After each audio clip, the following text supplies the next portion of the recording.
గురు శిష్యుల మధ్య పోటీ. భీమిలి నెగ్గేదెవరు? గంటా శ్రీనివాసరావు, ఆవంతి శ్రీనివాస్ ఈ ఇద్దరు కూడా పరిచయం అక్కర్లేని పేర్లు.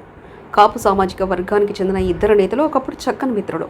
నేడు భీమిలి వేదికగా రాజకీయ రణరంగంలో కత్తులు దూసుకుని ప్రత్యర్థులుగా మారారు. అధికార పార్టీ తరఫున ప్రస్తుతం భీమిలి ఎమ్మెల్యేగా ఉన్న ఆవంతి శ్రీనివాస్ 2009లో ప్రజారాజ్యం పార్టీ నుంచి భీమిలిలో పోటీ చేసి విజయం సాధించారు. తర్వాత జరిగిన పరిణామాలతో తెలుగుదేశం పార్టీ అనకాపల్లి పార్లమెంటు అభ్యర్థిగా 2014లో విజయం సాధించారు.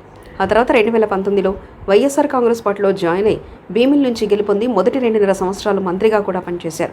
ఇక గంటా శ్రీనివాసరావు విషయానికి వస్తే 2 దశాబ్దాలుగా ఓటమి ఎరగని నేతగా ఆంధ్ర రాజకీయాల్లో తనదైన ముద్ర వేసుకున్నారు.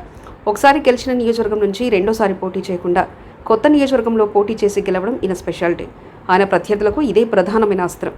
కానీ గంటా రాజకీయ చతురతో నియోజకవర్గానికి సంబంధం లేకుండా గెలుస్తూ వస్తున్నారు. 2019 ఎన్నికల్లో విశాఖ ఉత్తర నియోజకవర్గం నుంచి పోటీ చేసి స్వల్ప ఓట్ల మేజర్తో గెలిచిన గంటా శ్రీనివాసరావు కనీసం నియోజకవర్గం చూడలేదని పెద్ద ఎత్తున విమర్శలు వచ్చాయి. వైసీపీ అధికారంలోకి వచ్చిన తర్వాత ఈ 5 సంవత్సరాలు ఎక్కడ యాక్టివ్గా పాలిటిక్స్ చేయకుండా పార్టీకి దూరంగా దోబుచులాడుతూ గంటా కాలక్షేపం చేశారు. ఇప్పుడు తన రాజకీయ స్ట్రాటజీ ఉపయోగించి కూటమి అభ్యర్థిగా భీమిలి నుండి బరిలోకి దిగడానికి మార్గం సుగమం చేసుకున్నారు. అయితే జనసేన నుండి ఇక్కడ టికెట్ ఆశించిన పంచకర్ల సందీప్ వర్గం నుంచి తీవ్ర వ్యతిరేకత వ్యక్తమవుతుంది. పార్టీ ఆవిర్భావం నుంచి యాక్టివ్గా ఉన్న సందీప్ భీమిలి టికెట్పై ఎన్నో ఆశలు పెట్టుకున్నారు. కూటమి నేతలు కూడా 4-5 పేర్లు పరిగణలోకి తీసుకుని చివరకు గంటా శ్రీనివాసరావును ఫైనల్ చేశారు.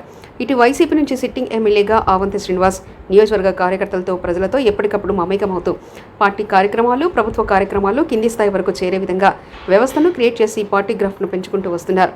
సామాజిక పరంగా సుమారు 1,00,000కు పైగా తూర్పు కాపుల ఓటింగ్ ఇక్కడ ప్రధానంగా ఉంది.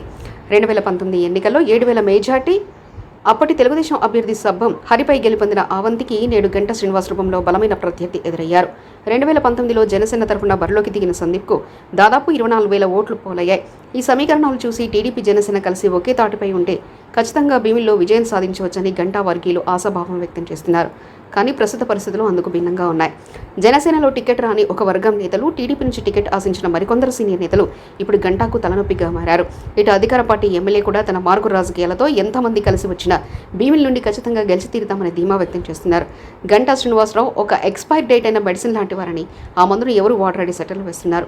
జగన్మోహన్ రెడ్డి గారు ప్రవేశపెట్టిన సంక్షేమ ఫలాలు, అభివృద్ధి పథకాలతో ప్రజల ఆశీస్సులతో మంచి విజయం సాధిస్తామని ఆవంతి ధీమా వ్యక్తం చేశారు. మరిన్ని కథనాల కోసం సబ్స్క్రైబ్ చేసుకోండి మీ అక్షర శిల్పం.